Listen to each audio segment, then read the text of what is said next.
Hello and welcome to JoyNews Today. The bulletin is live from our studios here in Kukumlemle, Accra. We're also live on DSTV channel 421 and GoTV channel 125 and around the world on myjoyonline.com. I am MFA Akosia Adeti. Coming up this afternoon, President John Dramani Mahama confident his government's 24-hour economy policy will be a game changer for Ghana, drawing inspiration from the visionary leadership of Dr. Kwame Nkrumah. While the 24-hour plus program is national in scope, our flagship intervention is the Volta Economic Corridor, a transformational effort to unlock the economic and environmental potential of the Volta Lake. We'll also hear some views from Ghanaians on the streets about the 24-hour economy. Many people need employment, so many people need the chance to do, and it brings also competitiveness. You know, if it helps us get employed and get good jobs, then it's going to be very good initiative for us. And in the news today, clinical microbiologist at the Kwame Nkrumah University of Science and Technology wants churches and other institutions to reintroduce mask wearing and social distancing protocols to curb the potential spread of COVID-19. And in today's episode of Climate Focus, scientists are pushing intercropping as a lifeline as erratic weather and shrinking rainfalls take a toll on farmers.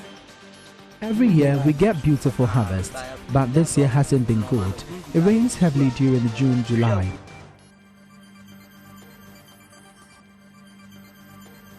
Stay with us because we've got these plus business news, sports and showbiz. JoyNews independent, fearless and credible.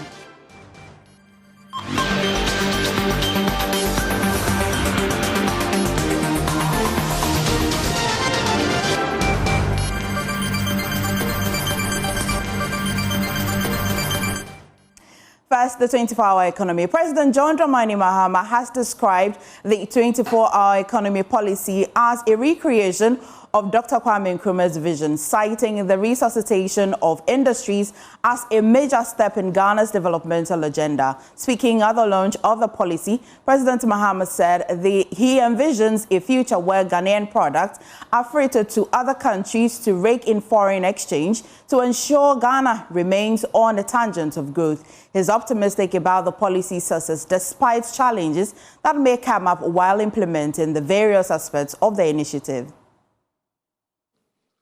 While the 24-hour plus program is national in scope, our flagship intervention is the Volta Economic Corridor, a transformational effort to unlock the economic and environmental potential of the Volta Lake and its surrounding lands.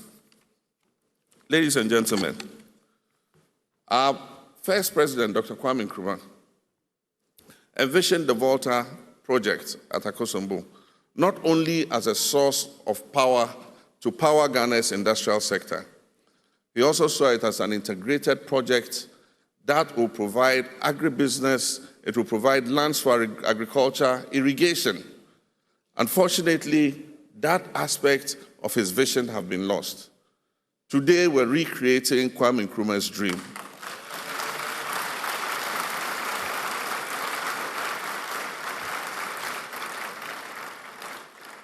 Today, Osajifo, Dr. Kwame Nkrumah's dream comes alive again.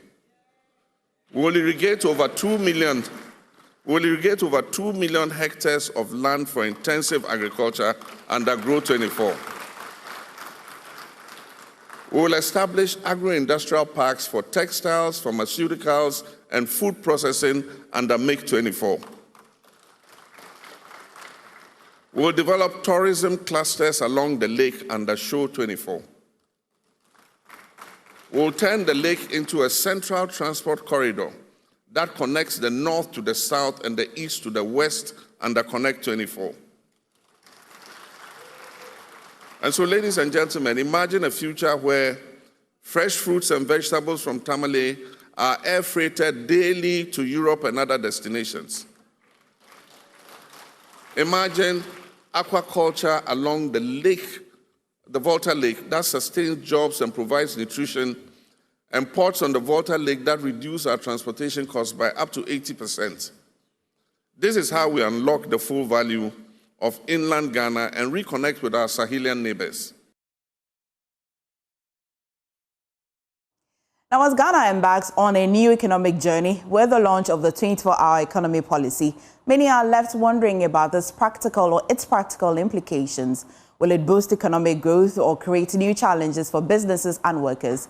Our colleague Stephen Mensah has been speaking to a diverse group of Ghanaians to gauge their thoughts on the policy's feasibility and potential challenges.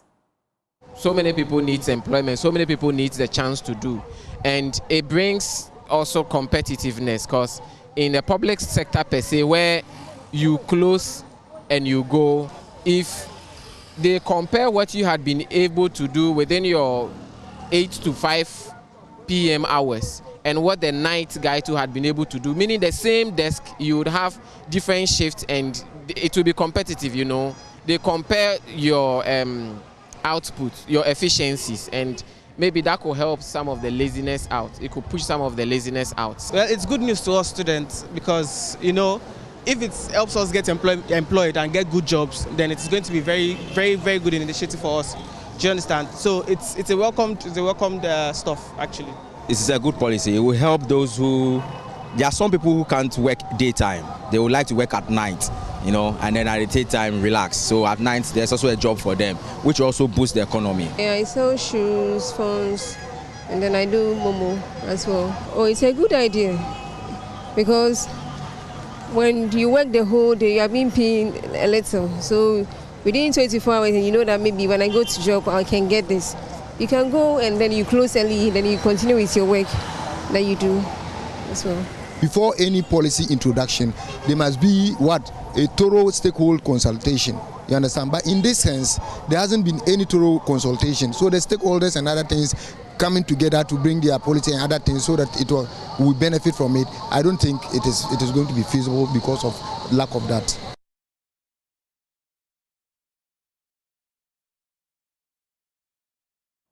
Now let's engage labor consultant Austin Game on this. And thank you so much for joining us today on JoyNews Today. Now today, one of the things I remember the president saying is that imagine a Ghana where we're able to ship or freight fresh produce outside of the country, specifically to Europe, as he said. Now, while I'm imagining all of this, I'm quite curious. Currently, is Ghana's infrastructure ready for a full 24-hour economy?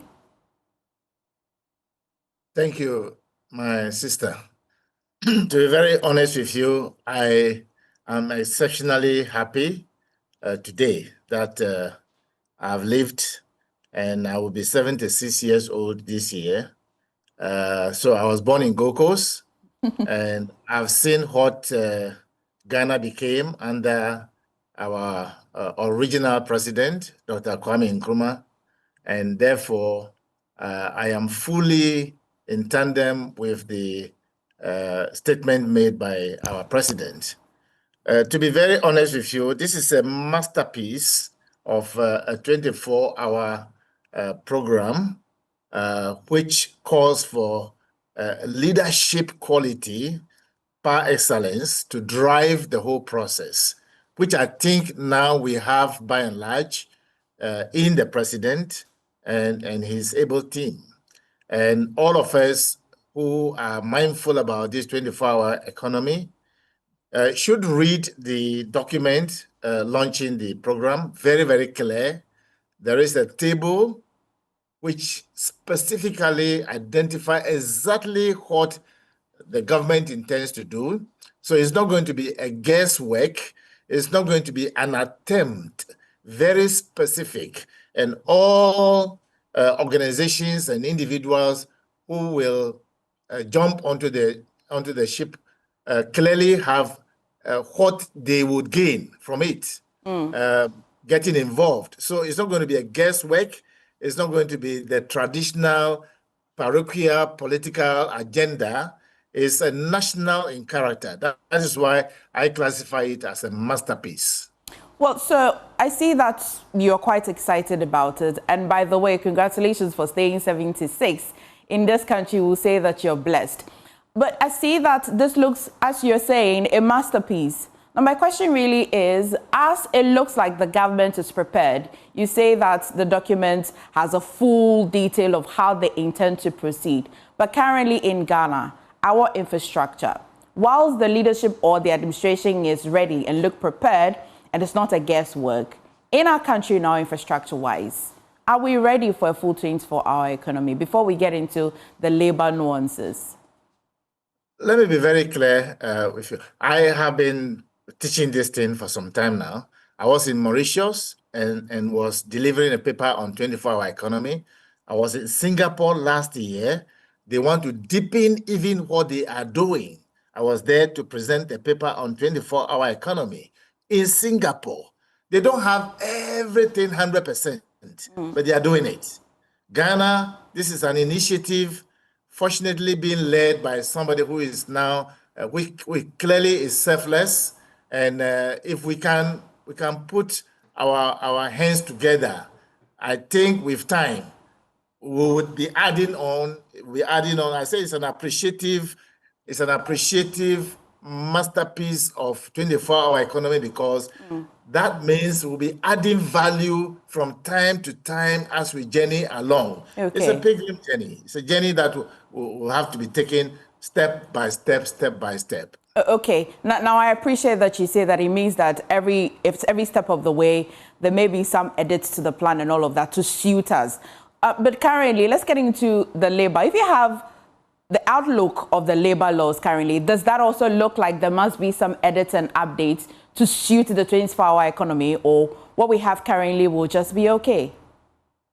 Fortunately for us, we envisioned something of this character as the President Rawlings was talking to us during the time we were preparing the labor law that is in existence now.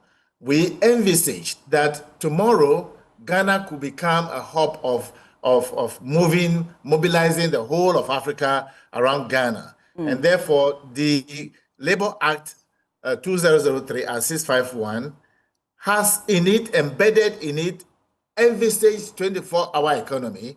So we have the 3-shift system already there. Right. So in the table launching the program today, it says a minimum of 2 shifts or 3 shifts maximum. Of course, you can't go more than that. And therefore, our policy will have to be tailored, and the labor law clearly gives room for that.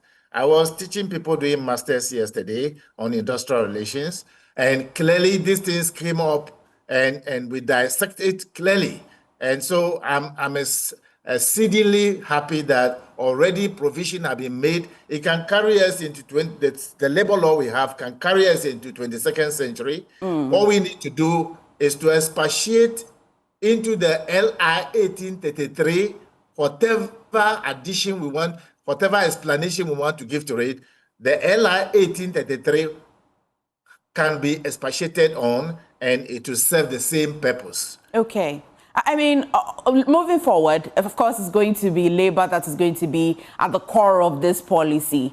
As people watch us and listen to you, before they start running to Game, what should they know? What should people actually know? And how should we prepare ourselves, considering that people hear 24-hour economy, and you hear people say, well, it means when I work here today, few hours, I can go and work here at another place for another hours. So what should people preparing for this policy know, especially when it comes to labor laws, and recognizing women, vulnerables as well? Yes, like I said, the last time I was in Singapore, just last year, dealing with 24-hour economy, and so many Ghanaians flew from Ghana, went there, and I was one of the presenters there. And they saw clearly that people do 2 jobs, and the labor law has that kind of thing embedded in it already. You know, you can work 24 hours, but we are human beings. So you can. If I studied in Switzerland, and when I was there, clearly what it is that people do 2-3 jobs.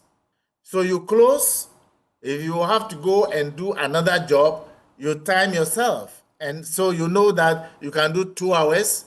And so if you go into our labor law, it's already clear there that you can do a relieving job. You MFA can close from Joy today and come and work in Game for 2 hours.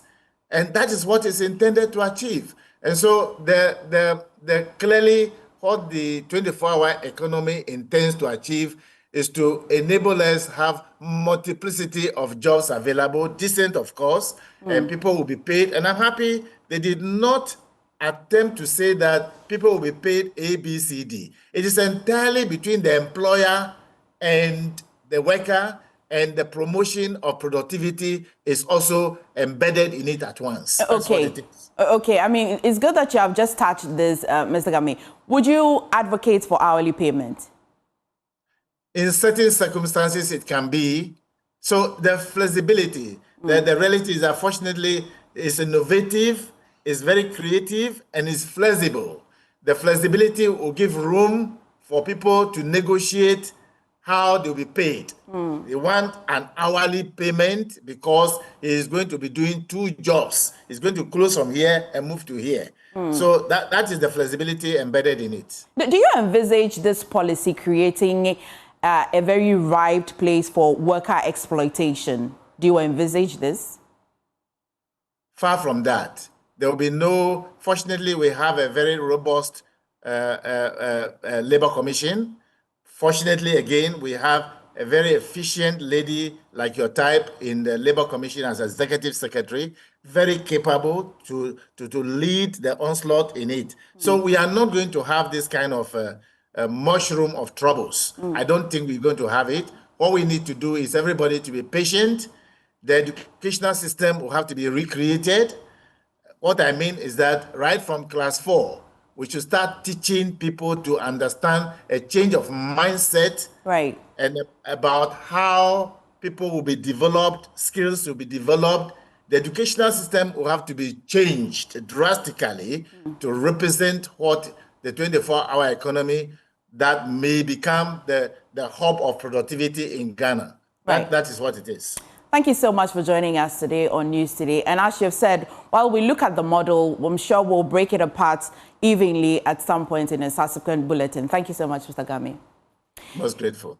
You're still watching Joy News Today. Moving away from the 24-hour economy policy, clinical microbiologist and senior lecturer at the Department of Medical Diagnostics at the Kwame Nkrumah University of Science and Technology, Dr. Michael Owusu, is asking churches and other institutions to reintroduce mask wearing and social distancing protocols to curb the potential spread of COVID-19. Dr. Owusu warns that with the health minister confirming 316 suspected cases and a little over 100 confirmed infections, there is an urgent need for heightened vigilance. His call comes at the time concerns are rising over a possible resurgence of COVID-19 cases in the country, especially during the rainy season when respiratory infections are very common.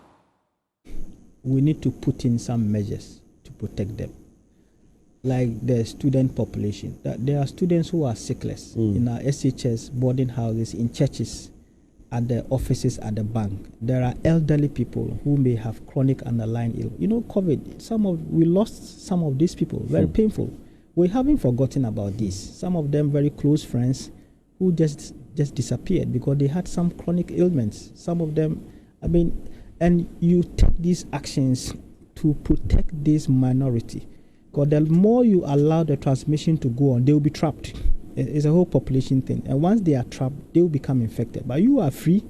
You cough, sneeze, take your coffee and take some pepper and you are fine. 3 days, you are back to work. But those people may go, it may take them to the hospital and they may be hospitalized. So we need to take these actions for some of these people. Although we are saying it's a mild disease, but I can tell you, if they get influenza or COVID, for those people, they may not be free, like we are talking about. And we need to put in a lot to ensure that we don't put them at risk. There are some people who still do not believe that COVID ever existed or even exists, and COVID ever killed. What would you want to say to such people? David, I don't know what we should do to these people. And it's been a headache. And some are even saying that the Chinese have started again. They have come back. You know, finally we have Trump, who is in office with the Chinese virus. It's going to be the Chinese virus is back, trying to play down on this. So, look, people must understand that COVID is an infectious agent. It's a virus that exists. And some of us talking to you, we test These viruses, we handle them. We know, we understand. They have become a part of us. So you cannot sit back and say that it doesn't exist. It has killed people. We have seen about 1,400 and something have died. 4, 5, 6. So we beg them, please. It is a virus that exists. You must know it exists and protect yourself. Don't wait and become exposed or even infect somebody elsewhere and cause them to die. Not just those who don't believe it doesn't exist. Those who also don't believe that the vaccine itself works. You know, the anti-vaxxers, people who said that the vaccine will do this, and we have taken it. I've taken about 3, and I'm still fine. I took about 3 as well. Yeah. Away from COVID-19, let's bring you some update on the Ablekuma North parliamentary elections. Now, the Electoral Commission has scheduled a rerun of elections in 19 polling stations at Ablekuma North for Friday, 11th July. A statement from the EC reads, and I'll be reading that to you shortly on your screen. It says that as part of its commitment to resolve the impasse regarding the Ablekuma North constituency parliamentary election, the Electoral Commission yesterday, Tuesday, 1st July 2025, met with the representatives of the National Democratic Congress and New Patriotic Party. The meeting, which was a follow-up to an earlier meeting held on Thursday, 12 June 2025, provided both parties the opportunity to brief the Commission on any new developments regarding the said constituency. The parties informed the Commission that their positions put forward at the last meeting remained unchanged. 1.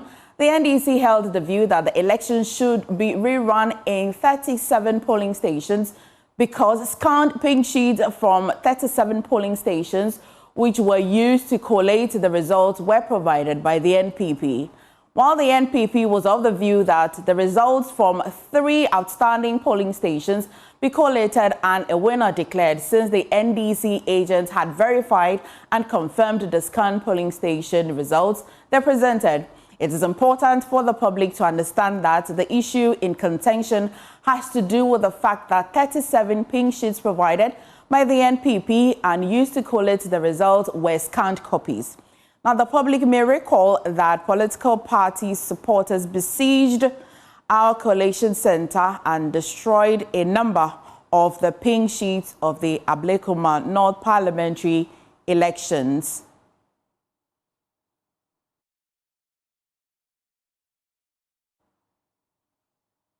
And during the collation of results following the December 7 general elections, and that will be the end of that statement. And that's the update from the Electoral Commission, particularly on the Ablekuma North constituency parliamentary elections. We'll be following, we'll be keeping an eye on this particular story as they have provided dates, which we'll be bringing you. But in other stories, as erratic weather and shrinking rainfall hits farmers hard, scientists are pushing for intercropping as a lifeline. The practice, mixing cereal crops with nitrogen-fixing plants like would boost soil health, improves yields, and shield farms from climate shocks. It is a climate-smart solution in the face of worsening food insecurity. Emmanuel Bright-Kweku has more in today's episode of Climate Focus. In the last farming season, Ghana witnessed yet another unprecedented long dry spell, destroying nearly 1 million acres of land. Thousands of farmers in 8 regions of the country lost their source of livelihood as they watched their hard labor bear no fruit.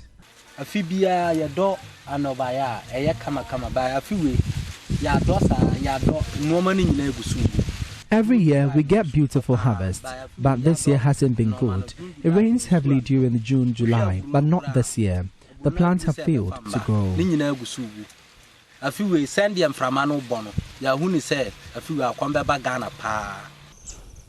This year seems no different. The rains came in late and some farmers are already counting their losses. Farmers in Ijua, one of Ghana's food baskets, are reeling under the impact of climate change.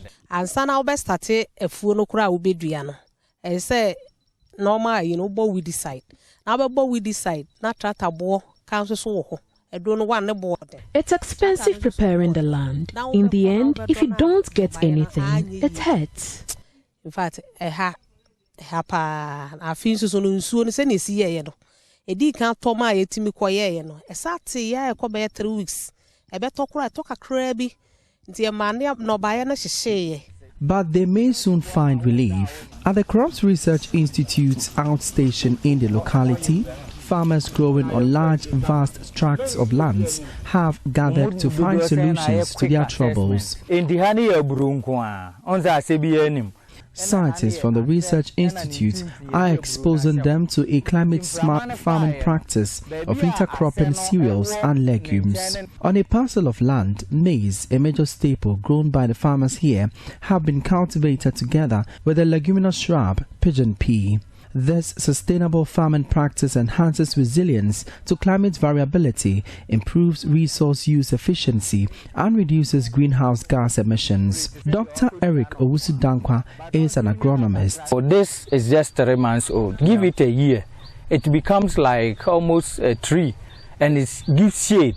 Shading is very important when there is no rains, to conserve moisture and to be able to help the crops which are growing with it. So these are some of the adaptation strategies. Also, because it's a fast growing tree, one of the problems or the gases which is causing climate change is carbon. This is able to tap carbon from the atmosphere into its tissues. So it's able to lock it and it's able to reduce it, and that is good for climate change mitigation. Edi kodua ye me de na fa amomu bebrede by abura me dua ye no eno so match mu saa nsuo no gina ya abro no ye se ewa nsuo san to ye na san ye kama. I grew my maize with the pigeon pea. They grew beautifully. If it had rained heavily, I would have made a bountiful harvest. He wants to be a soldier, and he's not letting the streets slow him down. While his mother hogs sachet water in East Legon traffic at night, 10-year-old Samuel turns her ice chest into a desk and studies under car lights. He wants to become successful one day so he can wipe the sweat off his mother's face. There's more in this report. On this busy streets of East Legon, dreams do not wait for perfect conditions. They fight to survive. Thank you. 4 + 1 is 5. And I have seen Jesus. On this busy street, 10-year-old Samuel is chasing his dream to serve his country as a soldier. His study table, the mother's ice chest, and the study room, this pavement. His study lamp, the bright lights from passing vehicles. My name is Samuel Opong. Your name is Samuel Opong. And how old are you? 10 years. You're 10 years. Okay, what class are you? Class 4. Class 4. Okay. So when you close from school, you come here to do what? What do you do here? Do my homework. Before the city wakes, Samuel's mother, Abigail, is already cleaning offices at the University of Professional Studies. But this is just the start of her day. Me pon na mama na aba ha se ono so pon na mama na aba na enyina ya wo ha se titam e bedu fe no wada nti me ma ne di kan ye homework na ansa na ye dru fe nti oni odware wie ya no wada me kokre na no 5:30. Okay, na maba ha se 1.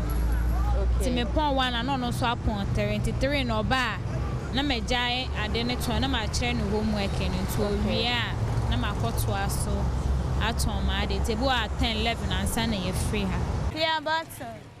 By midday through to evening, the uniform changes. Now, she's a hawker navigating impatient drivers and scorching heat, all for one reason: Samuel. First, I'm a ton catable account by Mamma wake up fine and I'm a jai and no ton and be tone. Drinks, but I'm afraid you are home. So let me pay scanner, maybe I for drinks, maybe.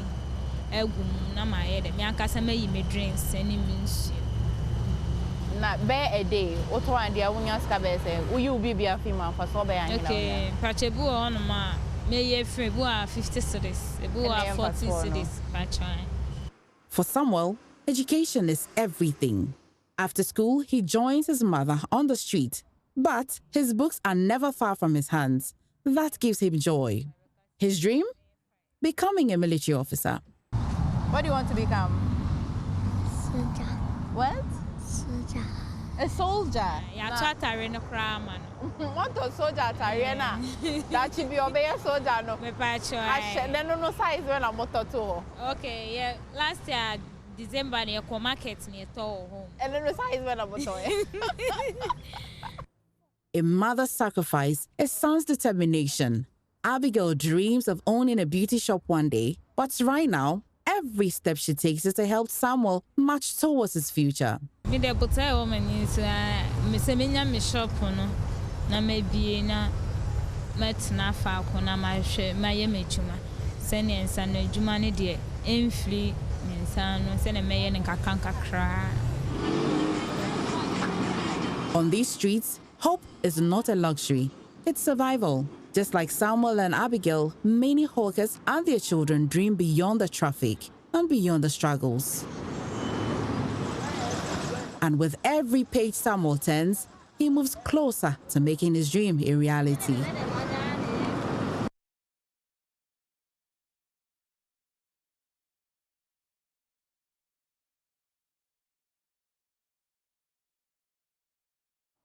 Now let's do the National Science and Maths quiz next.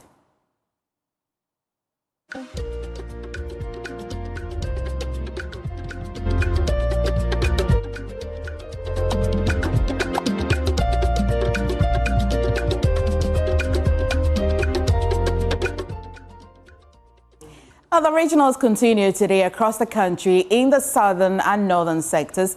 We start from Western region with Adobia Sari and Collins Frimpong joining us as well from the Bono region. Adobia, if you can hear me, give me updates.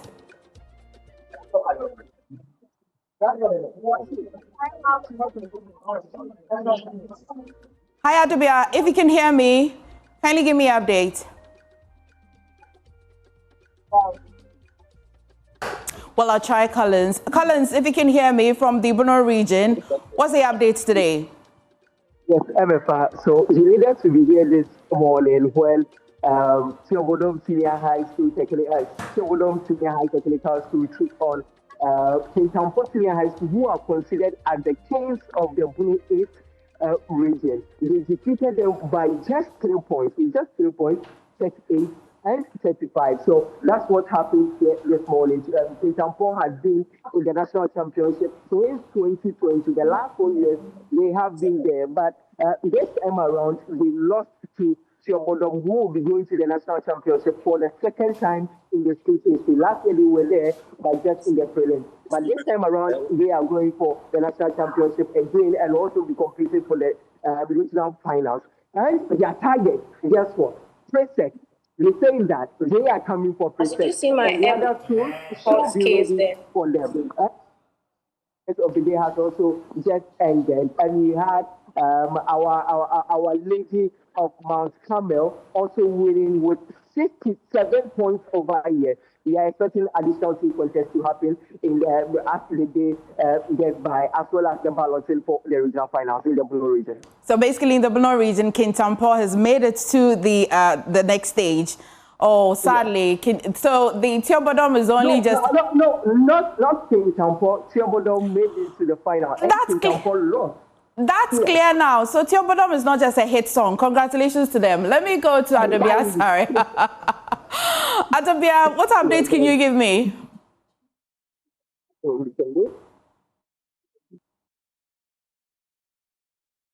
If you can hear me, Adobia, please unmute.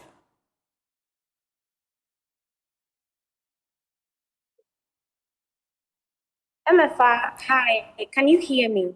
Very clear.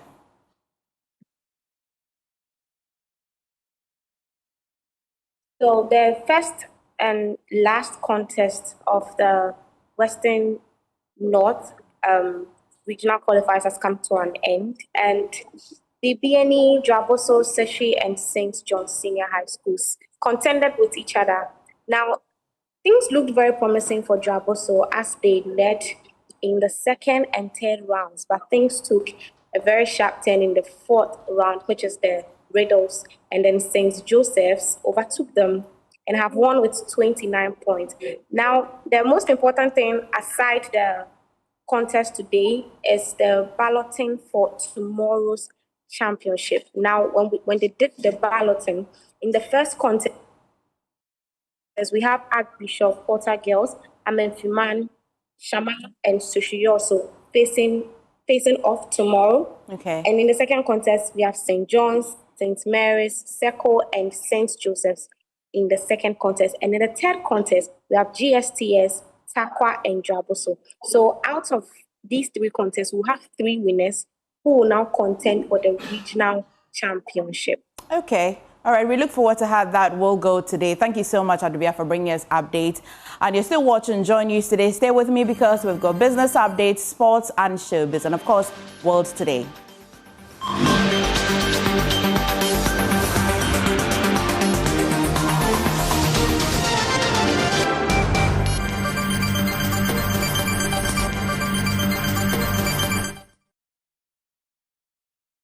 Hello, good afternoon and welcome to the business segment on Joy News Today with me, Pius Kojobaka. Inflation for June 2025 dropped by 4.7 percentage points to reach 13.7%. This represents the 6th consecutive drop in year-on-year inflation. More in this report. The CPI for June 2025 was 257.3, down from 260.5 in May 2025. And up from 226.4 in June 2024. Year-on-year rate of inflation for June 2025 was therefore 13.7%, a 4.7 percentage point drop from the May 2025 inflation of 18.4%. This means that on the average, the prices of goods and services increased by 13.7% between June 2024 and June 2025. On month-on-month basis, there was a deflation of 1.2% for June 2025, implying that the general price level fell by 1.2% between May and June 2025. This means that Ghanaians paid less for goods and services in June than they did in May 2025. The June inflation we have just reported is the 6th consecutive year-on-year drop we've seen in inflation and is the lowest inflation in terms of year-on-year since December 2021. And we will bring you more analysis of that on the marketplace with Darryl Kwao. Now, Africa World Airlines has officially launched its new flight route between Accra to Ouagadougou, marking the airline's entry into the Sahel region. Speaking at the launch of the ceremony, founder of AWA and Agbogbo of the Asokli State, Togbe Afede XIV, reaffirmed the airline's commitment of advancing the goals of the African Continental Free Trade Area. Africa World Airlines has officially launched a new direct route from Accra to Ouagadougou, becoming one of the few commercial carriers connecting Ghana and Burkina Faso. The inaugural flight, marked by a brief but symbolic ceremony in Accra, signals AWA's strategic intent to deepen intra-African connectivity and support the goals of the Africa Continental Free Trade Area. Founder of the African World Airlines and Agbogbo Togbe Afede XIV emphasized the airline's commitment to delivering reliable service and excellent customer experience. Reasonably well over the years that we've been in operation, our safety record is great, our reliability is great, and that's the kind of tradition we expect to continue. That service we want to offer our friends from Burkina Faso. Hopefully, through them, we'll link all of the Sahel to the rest of Africa to fulfill the president's vision of bringing back into the fold Mali, Burkina Faso, and Niger, and something that our friend Colonel is very, very passionate about. We expect to maintain our reliability and our safety. While acknowledging public concerns about rising airfares, Togbe Afede assured passengers that the airline remains focused on delivering value while maintaining the highest safety standards. With the recent strength of the city, many people expect our price to go down. Yes, they will go down, but such a difficult, complex to understand. While the city is gone down, you have already incurred a lot of obligations based on the old Ghana cedi and dollar rate. And secondly, also, you already have obligations in cedis that are priced at the old rate. So definitely it will take a bit of time. But I want to assure our customers that Africa World Airlines is committed to giving them value for money. But most importantly, safety. Also present at the launch were the Burkina Faso ambassador to Ghana, David Cabre, and Chancellor Li Yanhong from the Chinese embassy in Accra, highlighting growing international interest in Africa's aviation sector. I know the problem that we have in Burkina to come to Ghana, and I know the tie that we are also between Ghana and Burkina Faso. Then I know the importance of having a direct flight from Accra to Burkina Faso. That will reinforce the cooperation, reinforce the ties between our two countries, and give more opportunity for business, and give more opportunity for our people to travel easily. Half of the Chinese embassy and the ambassador, I would like to congratulate the inaugural flight of the African World Airlines of this important route, and express my deep gratitude to the government of the Ghana and the government of the Burkina Faso for their efforts of promoting the development of the transportation in West Africa.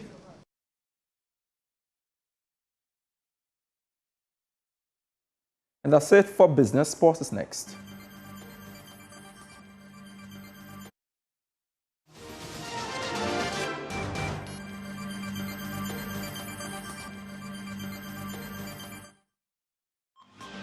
You're watching Joy News Today, and in World Today, the death toll has risen to 44 after a devastating blast tore through a pharmaceutical factory in India. Footage captured on Tuesday shows crews scouring the rubble in search of survivors as relatives await news of their loved ones. According to local reports, a total of 143 workers were present at the time of the explosion, while 57 have been found safe. 34 are undergoing treatment at local hospitals. Now, the state has announced approximately $116,952 in compensation for the families of those killed, and $1 million, which is around $12,000 for the injured. Now, the factory is reported to belong to an India-based pharmaceutical company, Sagashi Industries. The death toll from the blast continues to rise, with many workers feared trapped under the rubble.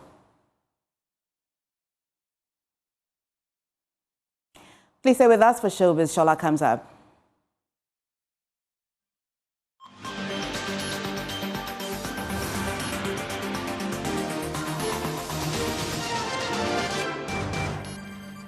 My name is Lois Shola Adeyemi, and it is time for Showbiz. Now, Diana Hamilton has made a shocking revelation about how a heartbreaking family tragedy diverted her childhood dream of becoming an architect and led her into nursing. She recounted the emotional turning point in an interview with Irene Edubia-Ening on the Career Show on Joy Learning and Joy News. Let's take a look at it. Well, we'll bring you more of that story later. That'll be it for Showbiz. My name is Lois Lademi. MFI, it looks like we're tuning in today. Absolutely. We all got the memo, right? We but did. sad that we're unable to bring them the footage of that story because she had more to say. But of course, you'll bring it to us later in our subsequent bulletins. That'll be all for today. For more news, please log on to myjoyonline.com. And thank you every day for watching. I'm MFA Akosi Adeti and Shishola Adeyemi.